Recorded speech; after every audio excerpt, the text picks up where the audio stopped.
Hi, I'm Carol Feller, and I'd like to give you a quick tour of my new book, Contemporary Irish Knits. This book takes a tour around 3 of the mills in Ireland that produce yarn commercially for hand knitters, as well as looking at some of the up-and-coming hand dyers in Ireland.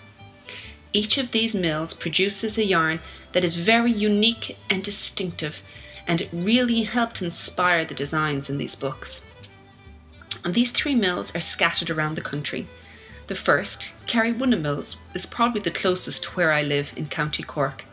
It is located in the southwest, just a little outside Killarney in County Kerry. The next, Cushendale, is a little further north from us in the east, located in a village called Gregnamana in County Kilkenny. This photo of the village is possibly one of my favourite photos from the book.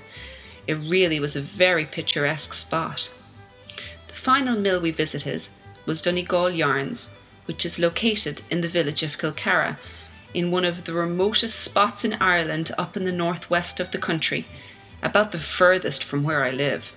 It took a very long time to drive there, but it was such a wild and beautiful spot, it was well worth the trouble.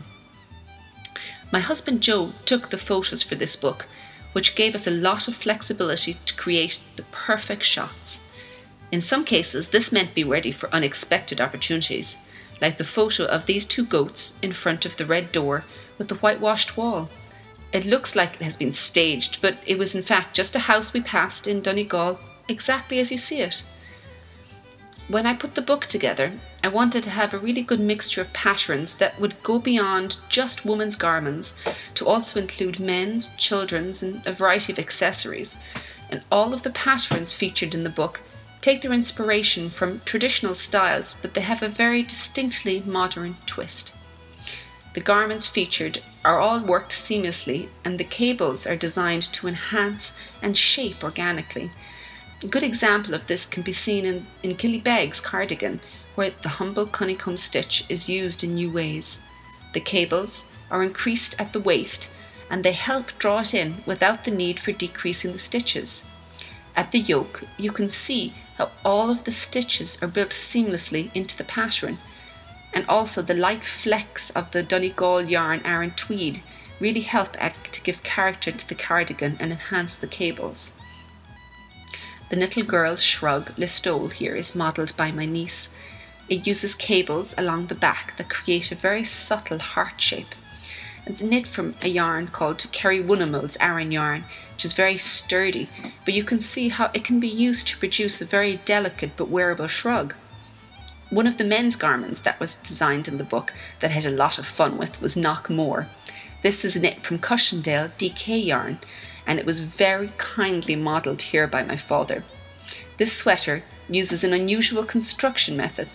It's knit in the round from the bottom up and joined at the yoke to form saddle shoulders. These saddle shoulders are formed using a series of decreases that create very unique seam lines along the yoke, and they're really fun to watch emerge as you're knitting. Now the final pattern I'd like to talk to you about is the Raccoony set, which was knit using Hedgehog Fibres silk merino singles, and it's modelled here by my cousin Kira. I really love how the cocoon stitch pattern runs really naturally into the ribbing, and you can see how the decreases at the crown of the hat are all worked within the pattern to create a clean, integrated design.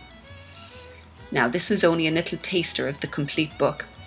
If you want to go through it all, I'd keep you here all day, so please take your time yourself to browse through the book and enjoy.